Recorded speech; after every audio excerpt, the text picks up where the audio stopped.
ಎಲ್ಲರಿಗೂ ನಮಸ್ಕಾರ. ಇಂದು ನಾವು ದಿಕ್ಕುಗಳ ಬಗ್ಗೆ ತಿಳಿದುಕೊಳ್ಳೋಣ. ದಿಕ್ಕುಗಳು ಅಂದರೆ ಡೈರೆಕ್ಷನ್ಸ್.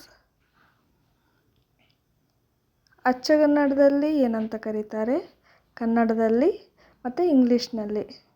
ಎಲ್ಲರಿಗೂ ಕನ್ನಡ ಮತ್ತು ಇಂಗ್ಲೀಷ್ ಗೊತ್ತಿರುತ್ತೆ.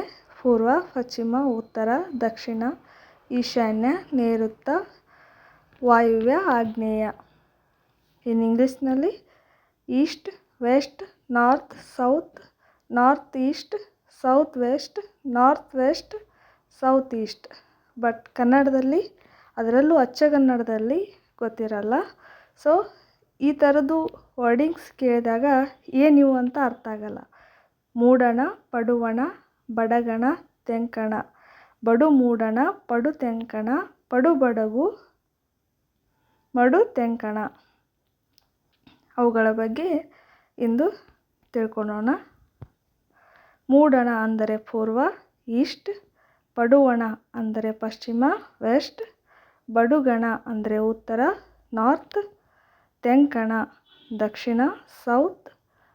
ಬಡು ಮೂಡಣ ಈಶಾನ್ಯ, ನಾರ್ತ್ ಈಸ್ಟ್. ಪಡು ತೆಂಕಣ ನೈಋತ್ಯ, ಸೌತ್ ವೆಸ್ಟ್. ಪಡು ಬಡಗು ವಾಯುವ್ಯ, ನಾರ್ತ್ ವೆಸ್ಟ್. ಮಡು ತೆಂಕಣ ಆಗ್ನೇಯ ಅಂದರೆ ಸೌತ್ ಈಸ್ಟ್. ಸೊ ಈಗ ನಿಮಗೆಲ್ಲ ಒಂದು ಐಡಿಯಾ ಬಂತಂತ ಅಂದ್ಕೊತೀನಿ. ಇನ್ನು ಅದೇ ರೀತಿ ಚಾರ್ಟ್ ನೋಡಿ ನಿಮಗೆ ಸ್ಪಷ್ಟವಾಗಿ ಅರ್ಥ ಆಗುತ್ತೆ. ಈ ಚಾರ್ಟ್ ನೋಡಿದಾಗ ನಿಮಗೆ ಒಂದು ಅಂದಾಜು ಗೊತ್ತಾಗುತ್ತೆ ಯಾವ ದಿಕ್ಕಿಗೆ ಏನಂತ ಕರೀತಾರೆ ಅಂತ. ಎಲ್ಲರಿಗೂ ತಿಳ್ಕೊಳ್ಳೇಬೇಕು ಕನ್ನಡದಲ್ಲಿ ಯಾವ ದಿಕ್ಕನ್ನು ಏನಂತ ಕರೀತಾರೆ ಅಂತ. ಇವು ನಿಮಗೆ ಗೊತ್ತಿದ್ದರೆ ಮುಂದೆ ಕಾಂಪಿಟೇಟಿವ್ ಎಕ್ಸಾಮ್ಸ್ಗೆ ಹೆಲ್ಪ್ ಆಗ್ತಾವು. ಎಲ್ಲರೂ ಆಲ್ಮೋಸ್ಟ್ ತಿಳ್ಕೊಳ್ಳೇಬೇಕು ಅಚ್ಚಗನ್ನಡದಲ್ಲಿ ಈ ದಿಕ್ಕುಗಳನ್ನು ಏನಂತ ಕರೀತಾರೆ ಅಂತ. ಈಗೆಲ್ಲರಿಗೂ ಒಂದು ಐಡಿಯಾ ಬಂದಿದೆ ಅಂತ ಅಂದ್ಕೊತೀನಿ.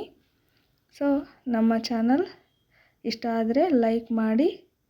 ಈ ವಿಷಯ ನಿಮಗಿಷ್ಟವಾದರೆ ಲೈಕ್ ಮಾಡಿ, ಶೇರ್ ಮಾಡಿ, ಸಬ್ಸ್ಕ್ರೈಬ್ ಮಾಡ್ಕೊಳ್ಳಿ. Thank you.